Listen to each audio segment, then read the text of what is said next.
Ang huling nota ng malungkot na balad ay banayad na kumawala sa kanyang mga labi. Nag-iwan ng manipis na hibla ng pighati sa hangin. Para kay Lira, hindi lang ito isang kanta. Ito ay isang panalangin, isang alaala. 5 taon na ang nakalipas, ngunit ang sakit ay sariwa pa rin, na para bang kahapon lang niya inihimlay ang puso niya sa ilalim ng lupa, kasama ng lalaking pinangakuan niya ng habambuhay.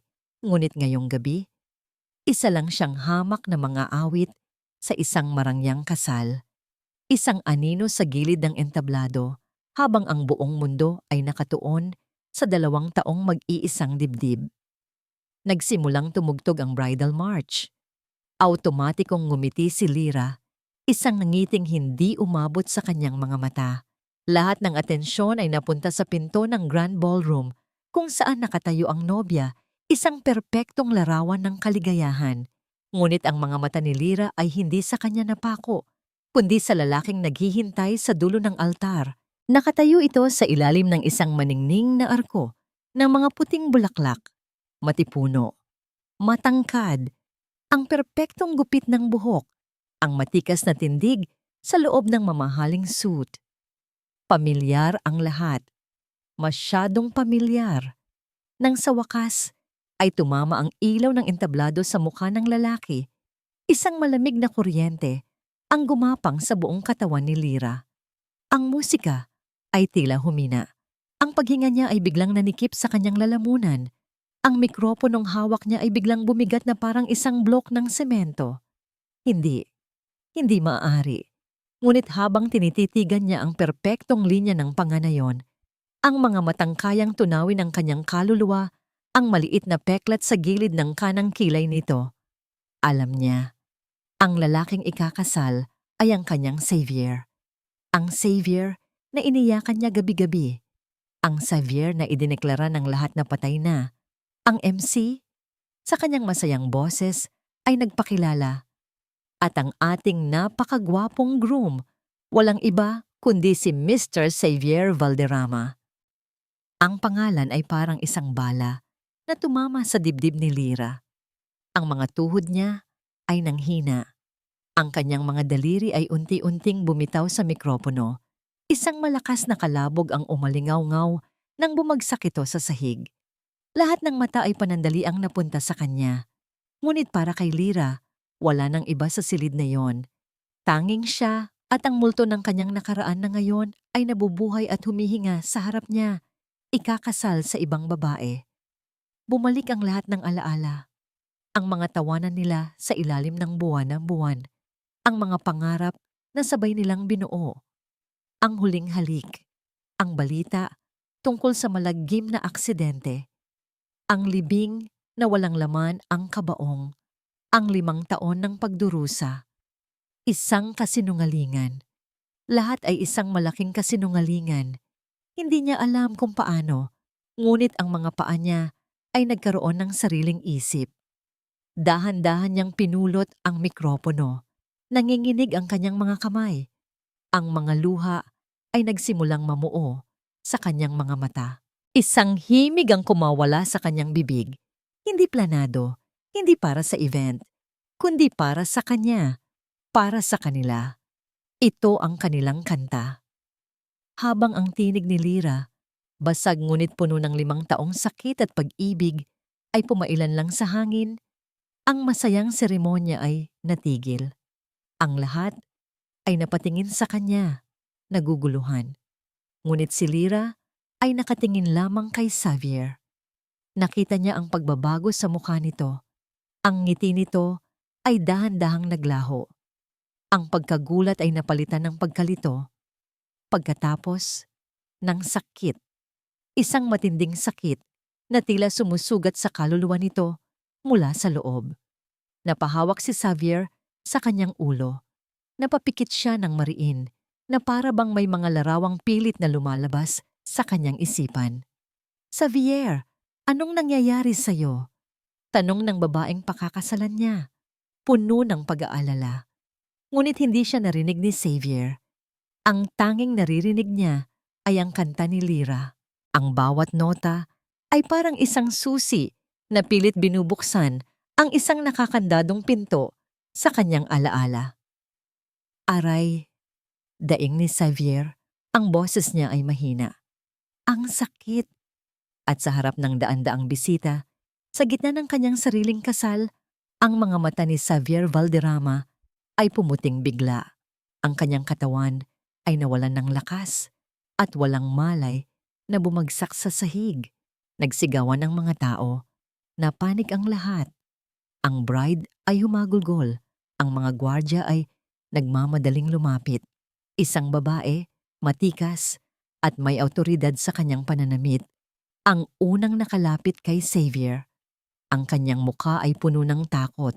Ngunit nang iangat niya ang kanyang tingin at nagtama ang kanilang mga mata ni Lyra, ang takot ay napalitan ng isang matalim at nagyayelong galit. Si Isabela Valderrama, ang ina ni Xavier.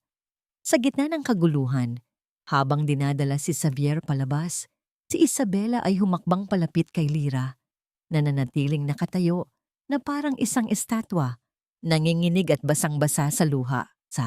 Ang mga mata ni Isabela ay parang dalawang punyal, malamig, mapanganib. "Sino ka?" Bulong ni Isabela, ang bawat salita ay puno ng lason. Ang boses niya ay sapat lang para marinig ni Lyra. "Umalis ka na, bago pa ako tumawag ng gwardya." Huminto siya, at ang kanyang huling mga salita ay ang siyang tuluyang dumurog sa anumang natitirang pag-asa sa puso ni Lyra. Hindi kanya kilala. Isang pamilyar na tunog ang unang gumising kay Xavier. Ang ritmikong tunog ng isang makina, isang beep na paulit-ulit. At pagkatapos ay ang sakit, isang mabigat at tumitibok na sakit sa kanyang ulo, na para bang may isang martilyong pilit na pinupukpok ang kanyang bungo mula sa loob. Dahan-dahan niyang iminulat ang kanyang mga mata. Puti! Lahat ay puti. Ang kisame, ang mga dingding, ang kumot na nakabalot sa kanya. Amoy gamot. Nasa ospital siya. "Xavier, anak, gising ka na."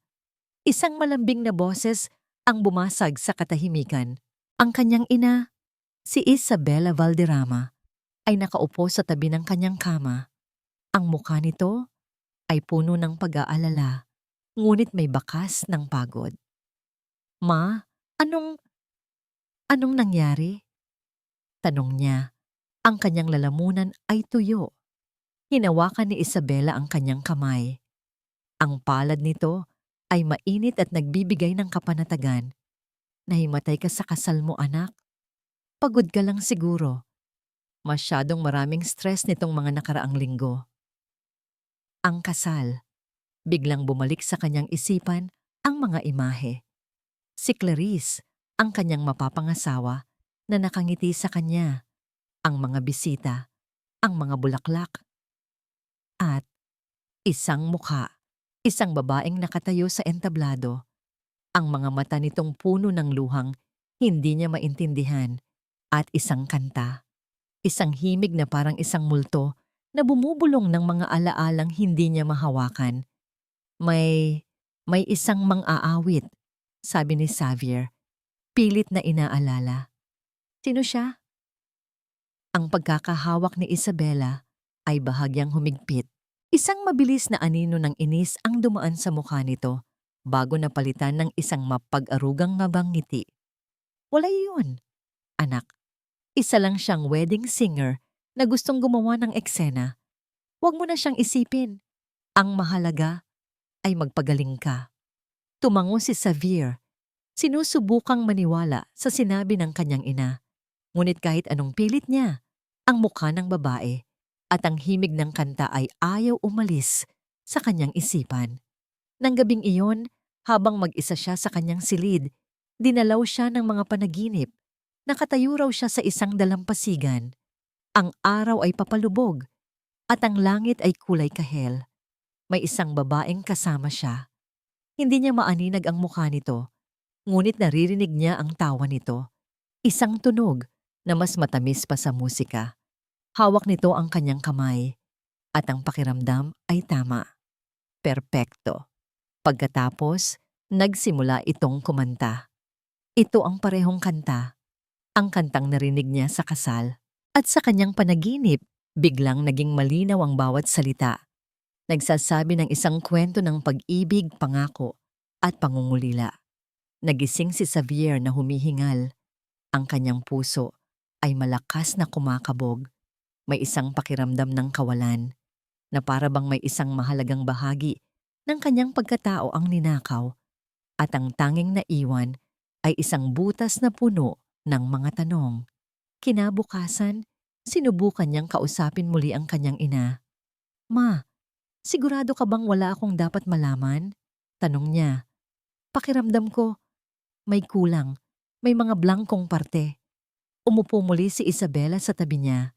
This time, ang kanyang mga mata ay may bakas ng kalungkutan. Bumuntong hininga ito na parang may mabigat na dinadala. "Anak, ayokong saktan ka." Simula niya ang boses ay malumanay. 5 taon na ang nakalipas, na aksidente ka. Isang malubhang aksidente, at dahil doon, may mga parte ng nakaraan mo ang nabura. Na aksidente? Oo. At noong mga panahong yon, pagpapatuloy ni Isabela, umiiwas ng tingin. Meron kang fiancé, pero iniwan ka niya noong panahong pinakakailangan mo siya. Sumama siya sa ibang lalaki. Ang sakit na idinulot niya sa iyo ang dahilan kung bakit ang isip mo ay piniling kalimutan ang lahat ng tungkol sa kanya. Parang isang suntok sa sikmura ang naramdaman ni Xavier, isang fiancé na nang-iwan sa kanya. Ang ideya ay tila napakasakit. Ngunit bakit parang hindi tama? Bakit parang may mali sa kwento? Nang hapong yon, habang nagpapahinga, kinuha niya ang isang lumang libro na dinala ng kanyang ina para may mabasa siya. Habang binubuklat niya ang mga pahina, isang bagay ang nahulog mula sa loob nito. Isang luma at kupas na litrato. Kinuha niya ito.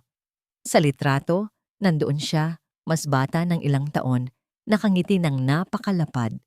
At sa tabi niya, nakaakbay sa kanya, ay isang babae. Ang mukha nito ay medyo malabo na dahil sa katagalan ng litrato, ngunit ang mga mata nito, ang ngiti nito. Ito ang babae sa entablado, ang babae sa kanyang mga panaginip. Hindi niya ito naaalala, hindi niya alam ang pangalan nito. Ngunit habang tinititigan niya ang kanilang masayang larawan, ang puso niya ay biglang bumilis ng tibok. Isang pakiramdam ng pananabik, ng pagmamahal na nakatago sa isang sulok ng kanyang kinalimutang alaala. Dali-dali niyang itinago ang litrato sa ilalim ng kanyang unan nang marinig niyang bumukas ang pinto. Pumasok ang kanyang ina, may dalang isang tray ng pagkain. Ngumiti si Isabela. "Oras na para kumain, anak." Ngumiti pabalik si Xavier, isang pilit na ngiti. Hinintay niyang mailapag ng kanyang ina ang tray sa lamesa. Bago pa man ito makapagsalita muli, nagtanong siya. Ang boses ay kalmado ngunit may bigat. "Ma," simula niya, tinititigan ng kanyang ina ng diretso sa mga mata. "Bago si Clarice, minahal ko na ba ang isang tao ng sobra-sobra na handa akong mamatay para sa kanya?" Ang nangiti sa mukha ni Isabela ay naglaho. Sa isang segundo, nakita ni Xavier ang gulat at takot sa mga mata nito bago ito muling napalitan ng pamilyar na pag-aalala. Ngunit nakita niya, at iyon lang ang kumpirmasyong kailangan niya. Pinanatili ni Isabela Valderrama ang isang kalmadong nangiti sa kanyang mga labi hanggang sa makalabas ang nurse sa silid. Ngunit sa sandaling sumarado ang pinto, ang maskara ng isang mapagmahal na ina ay gumuho at ang lumabas ay isang mukhang kasing tigas at kasing lamig ng marmol. Ang tanong ni Xavier, simple lang, ngunit parang isang patalim na tumusok sa kanyang dibdib. Minahal ko na ba ang isang tao ng sobra-sobra na handa akong mamatay para sa kanya? Oo, anak. At ang babaeng yon, ang muntik ng sumira sa'yo. Ang babaeng yon na bumalik mula sa impyerno para muling guluhin ang lahat. Lumabas siya ng silid, ang bawat hakbang ay may bigat at determinasyon. Hindi siya bumalik sa kanyang opisina. Sa halip dumiretso siya sa pribadong chapel sa loob ng ospital. Ngunit hindi para magdasal. Umupo siya sa isang bakanteng upuan sa harap, sa ilalim ng imahe ng isang maawaing santo. Ngunit sa isipan ni Isabela, walang puwang para sa awa. Ang tanging naroon ay galit. Isang lason na 5 taon nang kumukulo sa kanyang dugo. Ang galit niya ay hindi lamang para kay Lyra. Ang babaeng iyon ay isang sintomas lamang, isang paalala. Ang tunay na ugat ng kanyang puot ay mas malalim, mas madilim. Ang pamilya Alcantara, ipinikit niya ang kanyang mga mata at bumalik ang lahat. Ang gabi ng aksidente, ang tawag sa telepono, ang itsura ng halos wasak na sasakyan, at si Xavier, duguan at walang malay, nasa bingit ng kamatayan. Hindi yon isang simpleng aksidente, alam niya. Nararamdaman niya sa kaibuturan ng kanyang kaluluwa na ang mga Alcantara, ang kanilang mortal na kaaway sa negosyo, ang may kagagawa noon. Para iligtas si Xavier, kinailangan niyang gumawa ng isang desperadong desisyon. Inilihim niya ang katotohanang buhay pa ito. Lumikha siya ng isang bagong mundo para sa anak niya. Isang mundong ligtas, isang mundong walang masasakit na alaala. Isang mundong walang lira. Para kay Isabela, hindi yun kasamaan. Iyon ay pagmamahal ng isang ina. Iyon ay pagprotekta. At ngayon, ang multong yun ay nagbalik. At kailangan niyang siguraduhin na hindi na ito muling makakalapit sa kanyang anak. Kinuha niya ang kanyang cellphone at tinawagan ang isang numero. Ang pinagkakatiwalaan niyang pinuno ng kanilang seguridad. "Renato," sabi niya. Ang boses ay walang emosyon. "May isang problema. Isang babae. Lyra ang pangalan niya. Siya ang singer sa kasal." "Opo, ma'am. Nakita ko po siya." "Alamin mo ang lahat tungkol sa kanya," utos ni Isabela. Saan siya nakatira? Saan siya nagtatrabaho? Sino ang mga kaibigan niya? Lahat. At pagkatapos, huminto siya sandali. Turuan mo siya ng leksyon.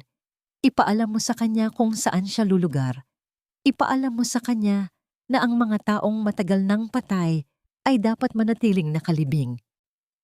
"Masusunod po, ma'am," sagot ni Renato, walang pag-aalinlangan. Ibinaba ni Isabela ang tawag. Isang pakiramdam ng kapangyarihan ang gumapang sa kanya. Ginagawa niya ang dapat gawin. Para kay Xavier. Kinagabihan, habang naglalakad si Lyra pauwi mula sa isang maliit na bar kung saan siya kumakanta, tumunog ang kanyang cellphone. Isang unknown number. Nag-aalangan man ay sinagot niya ito. "Hello?" Walang sumagot. Tanging ang tunog ng static na linya. At pagkatapos, isang malamig at binagong boses ang nagsalita, na para bang galing sa isang makina. "Kalimutan mo na, si Xavier Valderrama, kung gusto mo pang mabuhay ng mapayapa." Bago pa man makasagot si Lyra, ibinaba na ang tawag. Nanlamig ang buong katawan niya. Ngunit iyon ay simula pa lamang. Pagdating niya sa pintuan ng kanyang maliit na apartment, napansin niyang bahagya itong nakaawang. Dahan-dahan, tinulak niya ito. Ang sumalubong sa kanya ay isang bangungot. Nakahandusay ang mga damit niya sa sahig. Ang mga unan ay laslas. Ang mga muebles ay nakataob. Ang mga litrato sa pader ay pinagbabasag. Ang kanyang munting mundo ay winasak. Nanginginig siyang humakbang papasok. Ang mga luha ay nagsimulang tumulos sa kanyang mga pisngi. Pakiramdam niya ay nilapastangan ang kanyang pagkatao. Napahinto siya sa harap ng salamin sa kanyang kwarto. Basag din ito. May malaking lamat sa gitna. Ngunit hindi iyon ang nagpatigil sa kanyang paghinga. Sa ibabaw ng basag na salamin, isinulat gamit ang isang matingkad na pulang lipstick ay isang mensahe. 5 salita na nagpabagsak sa kanya, sa kanyang mga tuhod, habang humahagulgol sa takot at kawalan ng pag-asa. Ang patay ay dapat manatiling patay. Ang malamig na sahig, ang tanging naramdaman ni Lyra sa loob ng ilang oras. Nakaupo siya sa gitna ng winasak niyang apartment, Yakap-yakap ang kanyang mga tuhod habang ang mga salita sa salamin ay paulit-ulit na sumasayaw sa kanyang isipan. Ang patay ay dapat manatiling patay. Iyon ang gusto nila. Ang gusto ni Isabela Valderrama. Gusto niyang matakot si Lira. Gusto niyang sumuko ito. Gusto niyang manatili siyang isang multo ng nakaraan. Sa isang sandali, iyon na nga ang gusto niyang gawin. Ang tumakbo, ang magtago, ang kalimutan na lang ang lahat at bumalik sa tahimik at malungkot niyang buhay. Ngunit habang tinititigan niya ang mga piraso ng basag na picture frame sa sahig, isang larawan nila ni Xavier na masayang magkayakap, isang bagong damdamin ang pumalit sa takot, galit. Isang nag-aapoy na galit. Hindi lang nila ninakaw si Xavier sa kanya.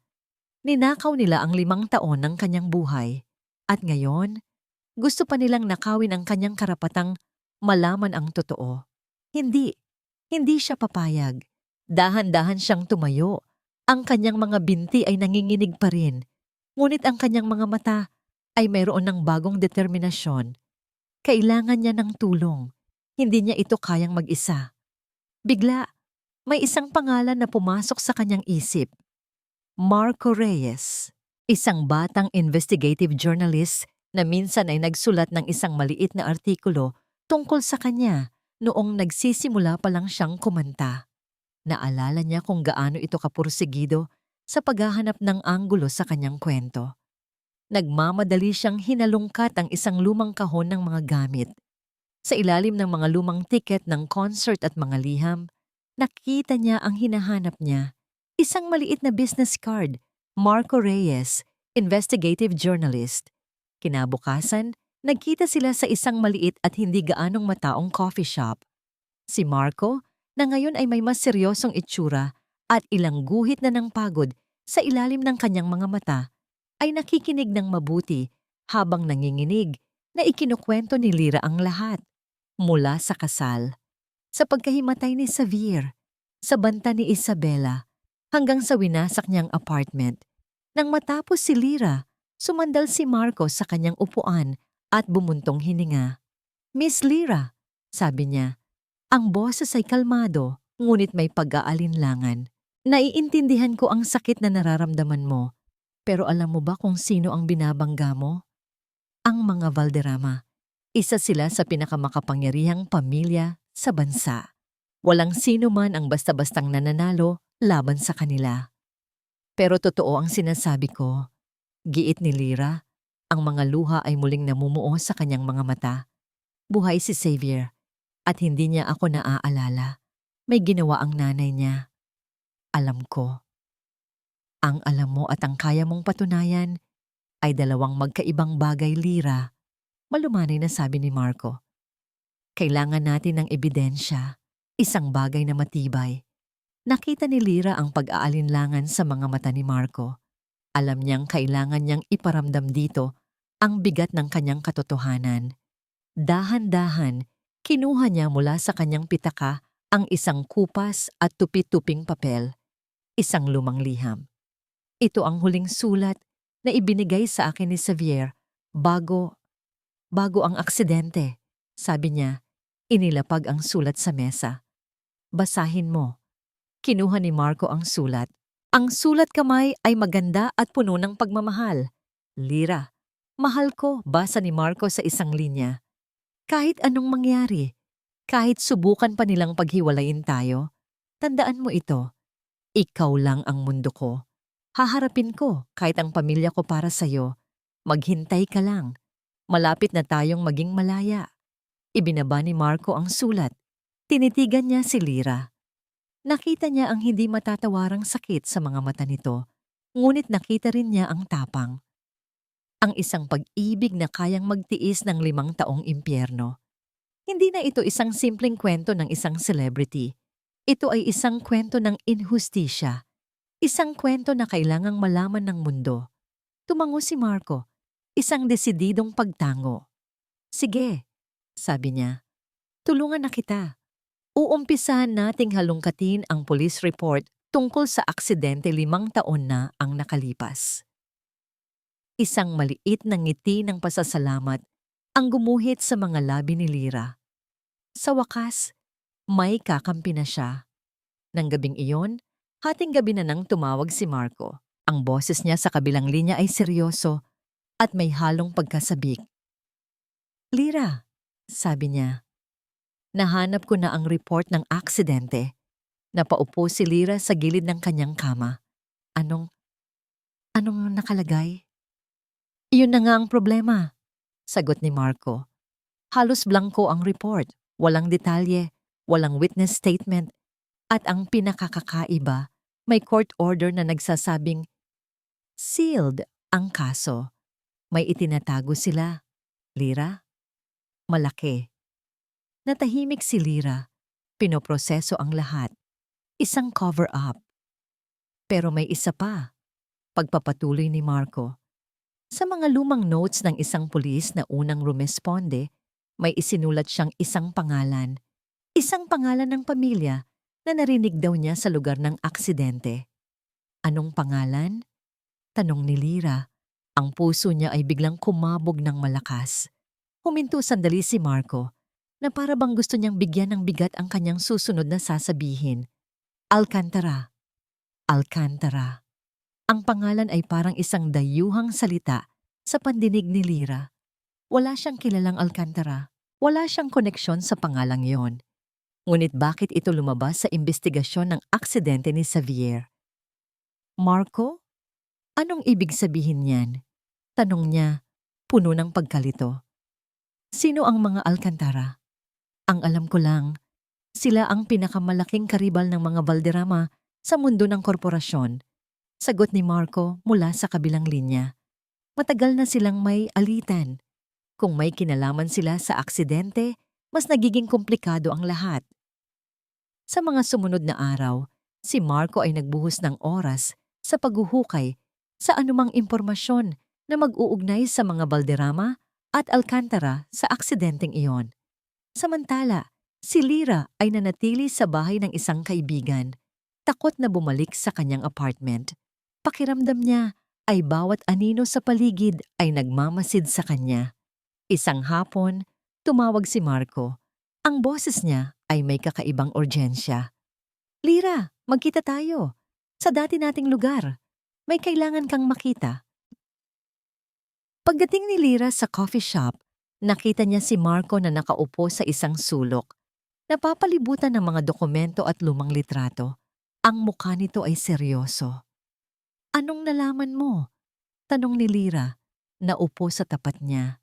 "Lyra, ang hinahanap ko ay tungkol sa aksidente." Simula ni Marco. "Pero iba ang nakita ko. Isang bagay na hindi ko inaasahan." Kinuha ni Marco ang isang lumang folder. "Habang tinitingnan ko ang background mo, bumalik ako sa pinakamatagal na record na nahanap ko tungkol sa'yo. Isang ampunan. Ang Bahay Pag-asa Orphanage." Tumango si Lyra. "Oo, doon ako lumaki." Ang ampunan na yon, pagpapatuloy ni Marco, ay nasunog 20 taon na ang nakalipas. Halos lahat ng record ay nawala. Ngunit nahanap ko ang isa sa mga madre na nakaligtas noon. Matanda na siya, pero malinaw pa ang isip at mayroon siyang naaalala tungkol sa'yo. Nakinig lang si Lyra. Ang kanyang puso ay nagsimulang kumabog ng mas mabilis. Sabi niya, isa ka raw sa mga batang huling dumating sa ampunan bago ito masunog. Mga 3 taong gulang ka lang daw noon. Isang pulis ang nagdala sa'yo doon. Sinabing natagpuan kang pag-alagala, malapit sa isang malaking sunog sa isang subdivision ng mga mayayaman. At? Tanong ni Lyra, hindi makapaghintay. Kinuwento ko sa kanya ang tungkol sa pamilya Alcantara, sabi ni Marco. At doon niya naalala, ang pamilya Alcantara ay dumanas ng isang trahedya 20 taon na ang nakakaraan. Nasunog ang isang bahagi ng kanilang mansyon at sa sunog na yon, nawala ang kanilang bunsong anak na babae. Idineklara siyang patay kahit na hindi nakita ang kanyang katawan. Napahawak si Lyra sa kanyang bibig. Hindi mo sinasabing Hindi sumagot si Marco. Sa halip, inilabas niya ang isang maliit at lumang kahon. Ito ang ibinigay sa akin ng madre, ang tanging mga gamit na natira mula sa iyo noong sanggol ka pa. Nanginginig na binuksan ni Lyra ang kahon. Sa loob, may isang maliit na kumot at isang laruang kuneho. Ngunit ang kumuha ng kanyang atensyon ay isang maliit at kumikinang na bagay. Isang silver na medalyon. Kinuha niya ito. Mayroon itong disenyo sa harap, isang simbolo na hindi niya nakilala. Ngunit sa likod, may nakaukit na mga letra. A. Lyra, sabi ni Marco. Ang boses ay halos isang bulong. Ang buong pangalan ng nawawalang anak ng mga Alcantara ay Arabella Alcantara. Napatingin si Lyra mula sa medalyon patungo kay Marco. Ang kanyang mga mata ay nanlalaki sa gulat at hindi makapaniwala. Ang buong buhay niya, ang alam niya, ay isa siyang ulila. Walang pamilya, walang pinagmulan. Ngayon, sa isang iglap, ang buong pagkatao niya ay binabago. Kailangan mong pumunta doon, Lyra, sabi ni Marco. Kailangan mong harapin sila. Kinagabihan, sakay ng taxi, narating ni Lyra ang isang malaking gate na bakal. Sa likod nito, isang mansyon na kasing laki ng isang palasyo. Ang mansyon ng mga Alcantara. Nanginginig ang kanyang mga tuhod, ngunit pinilit niyang maglakad palapit sa gate. Hawak niya ng mahigpit ang medalyon sa kanyang kamay. Pinindot niya ang intercom. "Sino po sila?" tanong ng isang boses.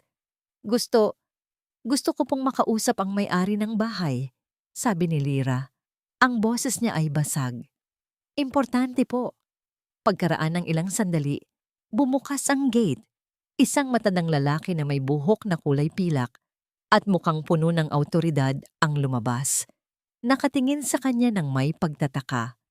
Ito si Don Ricardo Alcantara, ang patriarch ng pamilya. Walang sinabi si Lyra. Itinaas lamang niya ang kanyang kamay at ipinakita ang medalyon. Nakita ni Don Ricardo ang kumikinang na silver sa ilalim ng ilaw ng poste. Nakita niya ang pamilyar na simbolo ng kanilang pamilya, ang AA na nakaukit sa likod. Ang kanyang mukha ay biglang namutla. Ang kanyang matigas na tindig ay biglang nanghina.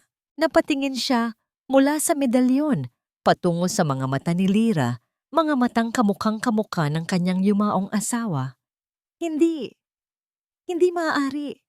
Bulong ng matanda. Ang boses ay puno ng panginginig at hindi makapaniwalang pag-asa. Patay na ang anak ko sa sunog. Ang mga araw ni Xavier sa ospital ay napuno ng nakakabagot na katahimikan. Ngunit ang kanyang isipan ay mas maingay pa kaysa sa isang palengke. Ang litrato, ang panaginip, ang kanta, ang mga piraso ng palaisipan ay nagkalat sa kanyang utak, ngunit wala siyang ideya kung paano niya bubuuin ang mga ito. At sa tuwing magtatanong siya sa kanyang ina, ang nakukuha lang niya ay mga pampakalmang sagot at mga pakiusap na magpahinga na lang siya. "Para sa kabutihan mo rin ito, anak," laging sinasabi ni Isabela. "Ang pag-alala sa nakaraan ay magdudulot lang sa iyo ng sakit." Ngunit habang tumatagal, mas nararamdaman niyang ang hindi pag-alala ang siyang pumapatay sa kanya. Isang gabi, lihim siyang tumawag sa isang pribadong investigador, isang dating pulis na may utang na loob sa kanya. "Tony, kailangan ko ng tulong mo," sabi ni Xavier sa mababang boses. "May isang babae, Lyra ang pangalan niya, ang singer sa kasal ko. Alamin mo ang lahat tungkol sa kanya at alamin mo rin ang lahat tungkol sa nakaraan ko. Ang nakaraan na ayaw ipaalam sa akin ni Mama." Nang makalabas siya sa ospital, sinubukan niyang bumalik sa normal. Ang pagpapatakbo ng kumpanya, ang mga meeting, ang pagpaplano para sa naunsyaming kasal nila ni Clarice. Ngunit lahat ng iyon ay parang isang pelikulang pinapanood niya, kung saan siya ang bida pero hindi niya alam ang kanyang linya. Isang umaga, habang nagkakape sa kanyang opisina, bukas ang telebisyon sa isang news channel. Isang balita ang kumuha ng kanyang atensyon. Isang malaking sorpresa sa mundo ng negosyo nang biglang ipinakilala ni Don Ricardo Alcantara ang kanyang matagal nang nawawalang anak, si Arabella Alcantara, na pinaniniwalaang nasawi sa isang sunog 20 taon na ang nakalipas. At pagkatapos, lumitaw sa screen ang isang muka. Ang mukha na gumugulo sa kanyang isipan gabi-gabi. Ang babae sa entablado, ang babae sa litrato, si Lyra. Ngayon, ipinakikilala bilang Arabella Alcantara. Nabitawan ni Xavier ang kanyang tasa. Isang mainit na likido ang bumuhos sa kanyang mga papeles, ngunit hindi niya ito ininda. Tila nanigas siya sa kanyang upuan, ang mga mata ay nakapako sa telebisyon. Isang Alcantara? Ang babaeng iyon ay anak ng mortal na kaaway ng kanilang pamilya? Paanong nangyari ito? Biglang bumukas ang pinto ng kanyang opisina at pumasok si Isabela. Ang mukha ay masama. "Patayin mo ang TV na yan, Xavier," utos niya. "Nakita mo ba to?" Tanong ni Xavier, hindi inaalis ang tingin sa screen. Siya yon, ang singer. "Isang malaking kasinungalingan ang lahat ng yan," galit na sabi ni Isabela. "Isang desperadong gimmick ng mga Alcantara para sirain tayo. Huwag kang maniniwala dyan." Ang biglaang galit ni Isabela, ang tindi ng kanyang reaksyon, ay mas lalong nagpatibay sa mga pagdududa ni Xavier. May mali. Isang malaking mali. "Ano ba talaga ang kinalaman natin sa mga Alcantara, ma?" Tanong ni Xavier. Sa wakas ay tumingin sa kanyang ina. "Bakit ganyan na lang ang galit mo sa kanila?" "Wala kang kailangang malaman," sigaw ni Isabela. Nawawala na ang kanyang kontrol. "Ang kailangan mo lang malaman ay kaaway sila. Mga kaaway na gustong sirain ang lahat ng pinaghirapan natin." Hindi na nakipagtalo si Xavier. Tumahimik na lang siya. Ngunit sa loob niya, isang desisyon ang nabuo. Kung hindi niya makukuha ang sagot mula sa kanyang ina, hahanapin niya ito sa kanyang sarili. Nang gabing iyon, nagmaneho si Xavier. Hindi papunta sa kanyang bahay. Hindi papunta sa bahay ni Clarice, kundi papunta sa tanging lugar na alam niyang may koneksyon sa babaeng iyon. Ang maliit na bar kung saan sinabi ng investigador niyang kumakanta si Lyra. Madilim sa loob ng bar at halos wala ng tao. Umupo siya sa isang mesa sa pinakasulok na bahagi kung saan hindi siya mapapansin. Maya-maya, lumabas ang isang babae at umupo sa maliit na entablado. Si Lyra. Wala siyang suot na magarang bestida, tanging isang simpleng blusa at pantalon. Walang magarbong makeup. Pero sa mata ni Xavier, mas maganda pa rin ito kaysa sa sinumang babaeng nakita niya. Hindi siya kumanta.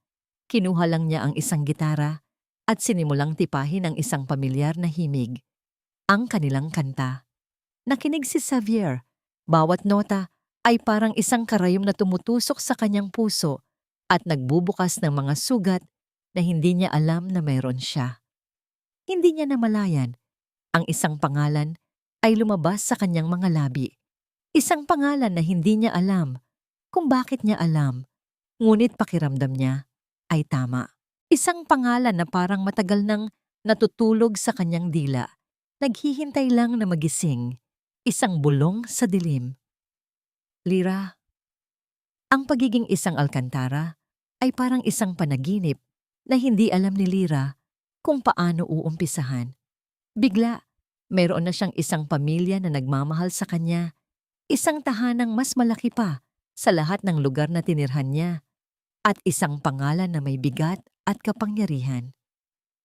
Ngunit bawat gabi, sa kanyang malambot na kama, iisa pa rin ang hinahanap ng kanyang puso, si Xavier. Ang balita tungkol sa kanyang pagkatao ay mabilis na kumalat at alam niyang nakarating na ito sa mga Valderrama. Hinihintay niya ang kanilang susunod na galaw, ngunit ang namayani ay isang nakakabinging katahimikan. Isang hapon, habang nasa hardin siya ng mansyon, tumunog ang kanyang cellphone, isang hindi rehistradong numero. Nag-aalangan man, sinagot niya ito. "Hello? Lyra? O dapat ko bang sabihing, Arabella?" Nanigas si Lyra. Ang boses na yon. Malamig. Pamilyar. Si Isabela Valderrama. Anong kailangan ninyo? Mariing tanong ni Lyra. Isang mahinang tawa ang naririnig niya sa kabilang linya. Diretso sa punto? Gusto ko yan. Makinig ka. Alam kong pareho lang tayong pagod na sa gulong ito. Gusto kong mag-usap tayo, tayong dalawa lang, para sa kapayapaan ng lahat, para sa kapayapaan ni Xavier. Ang pangalan ni Xavier, iyon ang pain. At alam ni Lyra, nakakagatin niya ito, gaano man kapanganib. Saan? Tanong ni Lyra. Ibinigay ni Isabela ang address ng isang luma at halos abandonadong parke na pagmamay-ari ng mga Valderrama. 8:00 ng gabi, huwag kang magsasama ng kahit sino. Pagdating ni Lyra sa lugar, tanging ang liwanag ng buwan at iilang ilaw ng poste ang nagsisilbing ilaw. Sa gitna ng parke, may isang lumang gazebo. Doon, nakatayo si Isabela, isang madilim na anino sa gitna ng gabi. Mabutit dumating ka, sabi ni Isabela nang makalapit si Lyra. Wala na ang pagkukunwari sa boses nito, tanging purong pagkasuklam. Ano itong pag-uusapan natin? Tanong ni Lyra.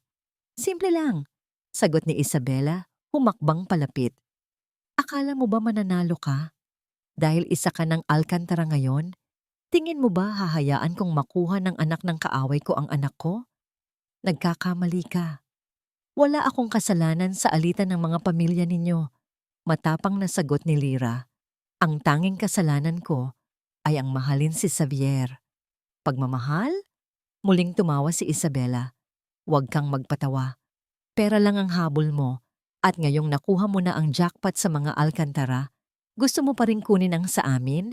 Hindi ka makukontento, ano? Hinawakan ni Isabela ang braso ni Lyra nang mahigpit. Layuan mo ang anak ko. Nasasaktan ako, sabi ni Lyra. Pilit na binabawi ang kanyang braso. Bigla, sa gitna ng kanilang pagtatalo, may isang liwanag na tumama sa kanilang direksyon. Ang liwanag ng paparating na sasakyan. Nakita ni Lyra ang isang ngisi na sumilay sa labi ni Isabela. Isang bitag. Sa isang iglap, binitawan siya ni Isabela. Ngunit bago yon, sinadya nitong ikaskas ang sariling braso sa isang nakausling pako sa poste ng gazebo. Oh! Isang malakas at puno ng sakit na sigaw ang pinakawalan ni Isabela. Kasabay ng pagbagsak niya sa sahig na para bang tinulak. Sakto namang huminto ang sasakyan at bumaba ang isang lalaki. Tumatakbo palapit. Si Xavier. Ang nakita lamang ni Xavier ay ang kanyang ina. Nakahandusay sa sahig at umiiyak, may hawak na braso na may dugo. At si Lyra nakatayo sa tabi nito. Ma! Sigaw ni Xavier. Ang boses ay puno ng panig. Xavier, anak! Tulungan mo ako! Humagulgol si Isabela. Sinaktan niya ako. Sabi niya, sisirain daw nila tayong lahat. Humarap si Xavier kay Lyra. Ang pagkalito sa mga mata nitong mga nakaraang araw ay nawala. Ang nakikita na lang ni Lyra ngayon ay galit, pagtataka, at higit sa lahat, isang malalim na pagkadismaya. Anong ginagawa mo? Tanong ni Xavier, ang boses ay malamig. Xavier, hindi totoo yan. Patibong to. Pagmamakaawa ni Lyra. Ngunit hindi siya pinakinggan ni Xavier. Lumapit ito sa kanya at sa isang malakas na galaw, itinulak siya palayo sa kanyang ina. Napaatras si Lyra, natumba sa damuhan. Ang sakit ng pagbagsak niya ay walang-wala kumpara sa sakit ng makita ang tingin ni Xavier. Tinulungan ni Xavier na tumayo ang kanyang ina. Inalalayan ito na parang isang babasaging kristal. Pagkatapos, muli siyang humarap kay Lyra na ngayon ay nakaluhod sa lupa. Ang mga luha ay bumabagsak na parang ulan. Sinubukan kong maniwala na may mabuti sa'yo, sabi ni Xavier. Ang boses niya ay basag at puno ng sakit. Ang bawat salita ay parang isang punyal sa puso ni Lyra. Sinubukan kong isipin na totoo ang nararamdaman kong koneksyon. Pero tama pala si Mama. Tumalikod si Xavier, inaalalayan si Isabela, papunta sa sasakyan. Tama siya tungkol sa'yo. Layuan mo ang pamilya ko. Sumakay sila sa kotse. At habang pinapanood ni Lyra ang pag-alis ng sasakyan, kasabay ng paglaho ng mga ilaw nito sa dilim, naramdaman niya ang pagbagsak ng malamig na patak ng ulan sa kanyang pisngi, humahalo sa kanyang mga luha. Naiwan siyang mag-isa sa dilim, talunan, at tuluyang nawasak. Hindi alam ni Lyra kung paano siya nakauwi. Ang tanging naaalala niya ay ang basang-basa niyang damit dahil sa ulan, ang lamig na tumatagos hanggang sa kanyang mga buto, at ang mas malalamig pang pakiramdam ng kawalan sa loob ng kanyang dibdib. Pagpasok niya sa mansyon ng mga Alcantara, sinalubong siya ng kanyang ama, si Don Ricardo. Nakita nito ang kanyang itsura, wasak, talunan, basang sisiw, at walang tanong-tanong, naniyakap siya ng mahigpit. Sa yakap na yon, muling bumuhos ang kanyang mga luha. Ipapahinga ko na lang po muna ito. Iyon lang ang naibulong niya. Kinulong niya ang sarili sa kanyang kwarto. Ang lahat ng tapang na inipon niya ay naglahong parang bula. Tama si Isabela. Tama si Xavier. Sino ba naman siya para lumaban? Isang hamak na mga awit na nagkaroon lang ng swerte. Isang anino na pilit na humahabol sa isang liwanag na hindi para sa kanya. Tapos na ang laban. Talo na siya. Kinaumagahan, kumatok si Marco sa pinto ng kanyang silid. Pinagbuksan siya ng isang kasambahay at nakita niya si Lyra na nakaupo sa tabi ng bintana, nakatingin sa malayo. Ang mga mata ay walang buhay. Lyra, malumanay na tawag ni Marco. Hindi lumingon si Lyra. Umalis ka na, Marco, sabi niya. Ang boses ay mahina at walang gana. Salamat sa lahat ng tulong mo, pero tapos na. Tapos na, lumapit si Marco. Ganun na lang yon. Hahayaan mo na lang manalo ang kasinungalingan? Anong gusto mong gawin ko? Sa wakas ay humarap si Lyra. Ang mga mata ay puno ng pighati. Nakita mo ba ang tingin niya sa akin, Marco? Puno ng galit, puno ng pandidiri. Para sa kanya, ako ang kontrabida at ang nanay niya ang biktima. Dahil iyon ang gusto ni Isabela na makita niya. Kit ni Marco, Lyra, ito ang plano niya mula pa sa simula. Ang wasakin ka, ang pasukuin ka. At ngayon, ibibigay mo sa kanya ang gusto niya? Umiling si Lyra. Muling tumulo ang mga luha. Pagod na ako, Marco. Sobrang pagod na akong masaktan. Umupo si Marco sa tapat niya. Hinawakan niya ang balikat ni Lyra at pilit na ipinaharap sa kanya. Makinig ka sa akin. 5 taon. 5 taon kang nagdusa sa pag-aakalang patay na siya.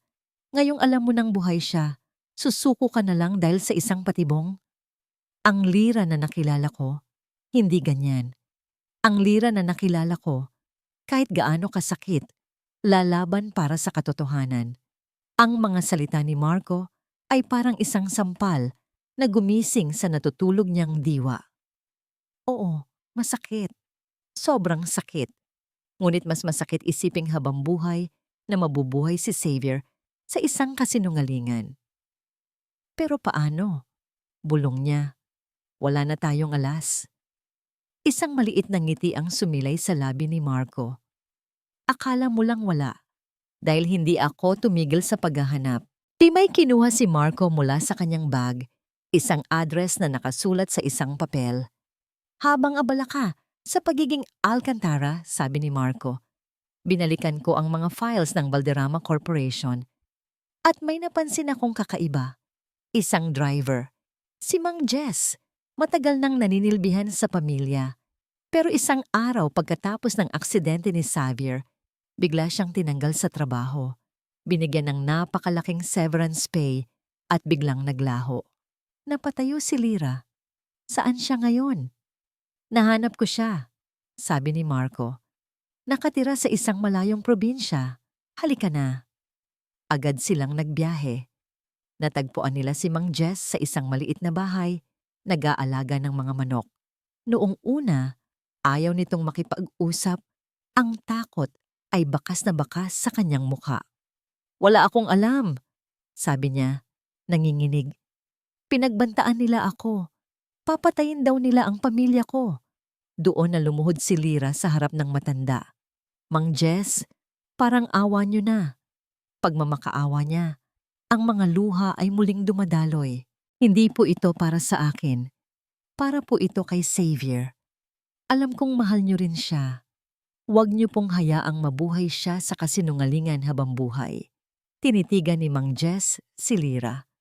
Nakita niya ang sinseridad at sakit sa mga mata nito. Pagkatapos ng mahabang katahimikan, bumuntong hininga siya. Pumasok siya sa loob ng bahay. Pagbalik niya, may dala siyang isang maliit na bagay na nakabalot sa isang panyo. Inabot niya ito kay Lyra. "Hindi ko magawang itapon," sabi niya. "Lagi akong ginugulo ng konsensya ko." Binuksan ni Lyra ang panyo. Sa loob, isang memory card. Mula yan sa dashcam ng sasakyang naghatid kay Sir Xavier noong araw na yon. Paliwanag ni Mang Jess. "Kinuha ko bago nila kunin ang sasakyan. Akala nila nasira ang kamera." Nagmamadali silang bumalik sa Maynila. Gamit ang laptop ni Marco, isinaksak nila ang memory card. Ang video ay malabo at magalaw. Nakita nila ang daan. Narinig nila ang musika. Pagkatapos, isang malakas na pagbangga, kadiliman. Ngunit hindi doon natapos ang recording. Pagkaraan ng ilang sandali, may mga boses na silang narinig. "Buhay pa ba ang master?" sabi ng isang boses. At pagkatapos, isang boses na nagpatindig ng lahat ng balahibo ni Lyra. Ang boses ni Isabela Valderrama, malamig at naguutos mula sa isang cellphone. "Dalhin niyo siya sa pribadong ospital na sinabi ko. Siguraduhing walang makakaalam na buhay siya. Walang record, walang testigo. Ako na ang bahala sa mga alkantara." Napahawak si Lyra sa kanyang bibig. Narito na. Ang huling alas. Ang katibayang wawasak sa lahat ng kasinungalingan ni Isabela. Tumingin siya kay Marco. Ang kanyang mga mata ay hindi na puno ng luha, kundi ng nag-aapoy na determinasyon. Magdaraos siya ng isang malaking charity ball bukas ng gabi para sa Valderrama Foundation, sabi ni Marco. Lahat ng media, nandoon. Lahat ng importanteng tao, imbitado. Hinawakan ni Lyra ng mahigpit ang memory card. "Kung ganon," sabi niya, ang boses ay matatag at puno ng panganib. "Doon natin ipapalabas ang huling eksena ng kanyang palabas. Bukas, sa entablado niya mismo, babagsak ang huling kurtina." Ang grand ballroom ng Valderrama Tower ay puno ng kinang at kapangyarihan. Ang mga chandelier ay kumikinang na parang mga bituin. Ang mga bisita, nakasuot ng kanilang pinakamamahaling damit, ay nagtatawanan habang hawak ang mga kopita ng champagne. Para sa lahat, ito ay isang gabi ng pagkakawanggawa. Ngunit para kay Isabela Valderrama, ito ay isang gabi ng tagumpay. Nakatayo siya sa entablado, sa gitna ng spotlight, ang reyna ng kanyang perpektong kaharian. Si Xavier, sa kanyang tabi, ay nakangiti sa mga tao, ngunit ang nangiti ay hindi umabot sa kanyang mga mata. Sa loob ng nagdaang 24 na oras, pilit niyang binubura sa isip niya ang imahe ni Lyra na nakaluhod at umiiyak sa gitna ng ulan. Ngunit parang isang multo, ito'y pabalik-balik. At kaya naman, sa ngalan ng Valderrama Foundation, nagsimula si Isabela sa kanyang talumpati. Ang boses ay puno ng kumpiyansa. "Nais kong pasalamatan ng lahat sa inyong walang sawang suporta sa aming adhikain na tumulong sa mga nangangailangan. Isang pagpapatunay na sa kabila ng lahat ng kasamaan sa mundo, ang kabutihan ay palaging." Hindi na niya natapos ang kanyang sasabihin. Biglang bumukas ang malaking pinto ng ballroom. Lahat ng ulo ay napalingon. Ang masayang bulungan ay biglang napalitan ng isang nakakabinging katahimikan. Doon, nakatayo sa pintuan si Lyra. Hindi. Si Arabella Alcantara. Nakasuot siya ng isang simpleng pulang bestida, ngunit ang tindig niya ay parang isang mandirigma. Sa tabi niya ay si Marco Reyes, hawak ang isang laptop. Ang mga gwardya ay agad na gumalaw para harangin sila, ngunit isang malakas na boses ang pumigil sa kanila. Hayaan ninyo sila. Si Don Ricardo Alcantara, kasama ang ilan sa kanyang mga tauhan, ay lumabas mula sa likuran nila. Ang mukha ni Isabela sa entablado ay namutla. Anong kalokohan ito? Sigaw niya sa mikropono. Mga gwardya! Ngunit huli na ang lahat. Si Marco ay mabilis na kumilos, isinaksak ang kanyang laptop sa sound system at projector ng ballroom. Bigla, namatay ang mga ilaw. At sa malaking screen sa likod ng entablado, kung saan kanina lang ay nakalagay ang logo ng Valderrama Foundation, isang video ang nagsimulang umere. Isang magalaw na video mula sa isang dashcam. Narinig ng lahat ang malakas na pagbangga. Narinig nila ang mga boses. At higit sa lahat, narinig nila ang malamig at malinaw na boses ni Isabela Valderrama na nag-uutos ng isang malaking cover-up. Dalhin niyo siya sa pribadong ospital. Siguraduhing walang makakaalam na buhay siya. Ako na ang bahala sa mga Alcantara. Isang malakas na hininga ng pagkabigla ang kumalat sa buong silid. Ang katahimikan ay nabasag ng mga bulungan na puno ng hindi makapaniwala.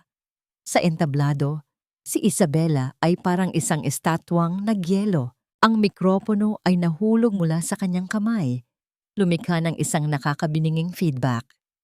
Ngunit ang pinakamatinding reaksyon ay nagmula kay Xavier. Habang pinapanood niya ang video, habang naririnig niya ang boses ng kanyang ina, isang matinding sakit ang sumabog sa kanyang ulo. Mas matindi pa kaysa sa naramdaman niya sa kanyang kasal. Ang pader na itinayo ni Isabela sa kanyang alaala sa loob ng 5 taon ay nagsimulang gumuho. Ang mga imahe ay bumuhos na parang isang sirang dam. Si Lyra, tumatawa sa dalampasigan. Ang kanilang unang halik. Ang kanyang pagluhod para mag-propose. Ang galit ng kanyang ina. Ang gabi ng aksidente. Ang sakit. Ang ospital. Ang mga kasinungalingan. Lahat. Isang sigaw na puno ng 5 taong sakit at pagkalito ang kumawala kay Xavier. Napahawak siya sa kanyang ulo at bumagsak sa kanyang mga tuhod. Xavier! Anak! Napanik na sigaw ni Isabela. Sinusubukang lapitan ng anak, ngunit hinarang siya ni Don Ricardo. Mga sinungaling, sigaw ni Isabela sa mga tao. Gawa-gawa lang nila yan. Isang paninira. Ngunit walang sino man ang nakikinig sa kanya. Lahat ng mga mata, lahat ng mga kamera ng media ay nakatutok sa kanya. Ang reyna ay hubad na sa kanyang kaharian. Dahan-dahang tumayo si Xavier, nanginginig ang buong katawan. Ang mga mata niya ay puno ng luha. Una, tiningnan niya ang kanyang ina, ang babaeng pinagkatiwalaan niya ng buong buhay niya. Ang tingin niya ay puno ng sakit at hindi makapaniwala. Isang tingin na mas masakit pa sa anumang sampal. Pagkatapos, ang kanyang mga mata ay naglakbay sa buong ballroom, hinahanap ang isang tao. Nakita niya si Lyra, nakatayo malapit sa pintuan. Ang mga luha ay umaagos din sa kanyang mga pisngi. Ang kanilang mga mata ay nagtama. Sa isang iglap, ang 5 taon ng paghihintay, ng sakit, ng kasinungalingan ay naglaho. Ang tanging natira ay ang pag-ibig na pilit nilang pinatay, ngunit hindi kailanman namatay. Dahan-dahang humakbang si Xavier, bumababa mula sa entablado, hindi pinapansin ang kaguluhan sa paligid. Ang bawat hakbang ay parang isang siglo. Nang sa wakas ay makarating siya sa harap ni Lyra, itinaas niya ang kanyang nanginginig na kamay at marahang hinaplos ang pisngi nito. Totoo, nandito na siya. Isang pangalan, isang salita. Iyon lang ang lumabas sa kanyang bibig. Isang bulong na puno ng lahat ng pagsisisi at pagmamahal na kayang dalhin ng isang tao. Lyra, patawarin mo ako. Ang pagbagsak ng imperyo ni Isabela Valderrama ay mabilis at walang awa. Sa bigat ng ebidensya at sa testimonya ni Mang Jess, naharap siya sa iba't ibang kaso, mula sa obstruction of justice hanggang sa pamimeke ng mga dokumento, kasama na ang death certificate ng kanyang sariling anak. Ang pagkakulong ang naging huling kabanata ng kanyang kwento, isang pagtatapos na isinulat ng kanyang sariling mga kamay. Ang iskandalo ay yumanig sa mundo ng negosyo. Ngunit sa gitna ng kaguluhan, isang hindi inaasahang bagay ang nangyari. Ang dalawang pamilya, ang Valderrama at Alcantara, na matagal nang magkaaway, ay napilitang mag-usap. Sa harap ng katotohanang pareho silang naging biktima ng mga kasinungalingan ni Isabela, isang marupok na tigil-putukan ang nabuo. Ang mahabang alitan na pinasimulan ng mga maling akala ay nagsimulang maghilom, ngunit ang pinakamahalagang paghihilom ay kailangang mangyari sa pagitan ng dalawang taong nasa sentro ng lahat. POV, Xavier. Ilang linggo pagkatapos ng gabing iyon, dinala ni Xavier si Lyra sa lugar kung saan nagsimula ang lahat. Ang kanilang paboritong dalampasigan. Ang parehong dalampasigan kung saan niya unang narinig itong kumanta, kung saan niya ito unang hinalikan, at kung saan niya ipinangako ang habang buhay. Habang papalubog ang araw, nakaupo sila sa buhangin, pinapanood ang mga alon na humahalik sa pampang. Hindi ko alam kung paano magsisimula, aminado ni Xavier. Ang boses ay mahina. Ang salitang sorry ay parang hindi sapat para sa 5 taon na ninakaw ko sa'yo, na ninakaw sa atin. Tumingin siya kay Lyra. Ang bawat sakit, bawat pagdududa na ipinukol niya dito, nung gabing iyon sa parke, ay bumabalik sa kanya na parang isang matalim na kutsilyo. Ang pinakamasakit ay hindi lang ang mga alaalang nawala, Lyra, kundi ang mga alaalang ako mismo ang gumawa kasama ka. Mga alaalang puno ng kasinungalingan. Pinaniwalaan ko siya, at dahil doon, nasaktan kita ng sobra. POV, Lyra. Tumingin si Lyra kay Xavier. Nakita niya ang bigat ng pagsisisi sa mga mata nito. Nakita niya ang lalaking minahal niya, hindi ang CEO, hindi ang Valderrama, kundi ang Xavier na puno ng kabutihan. Pareho tayong biktima, Xavier, malumanay niyang sabi at hinawakan ang kamay nito. Biktima ka ng kasinungalingan niya. Biktima ako ng pagmamahal niya para sa'yo na naging lason. Hindi mo kasalanan. Pero hinusgahan kita, sabi ni Xavier. Hindi ako naniwala sa'yo. Dahil ang isip mo ay sinanay na huwag maniwala, sagot ni Lyra. Pero ang puso mo, Xavier, kahit kailan hindi ito nakalimot. Iyon ang dahilan kung bakit ka nasasaktan tuwing naririnig mo ang kanta natin. Iyon ang dahilan kung bakit mo pa rin binigkas ang pangalan ko sa dilim. At para sa akin, iyon ang mas mahalaga. Isang butil ng luha ang pumatak mula sa mga mata ni Xavier. Sa wakas, ang lalaking nagpakatatag sa harap ng lahat ay hinayaan ng sarili na maging marupok sa harap niya. Niyakap siya ni Lyra ng mahigpit. Tapos na ang lahat, bulong niya. Nandito na tayo. POV, Xavier and Lyra, nang ang huling sinag ng araw ay naglalaho na sa abot tanaw. Humiwalay si Xavier sa yakap. May kinuha siya sa kanyang bulsa. Hindi ito sing-sing. Isa itong simpleng PC na may nakakabit na isang maliit na kabibe. Ang parehong kabibe na pinulot nila noong una silang magpunta sa dalampasigang iyon.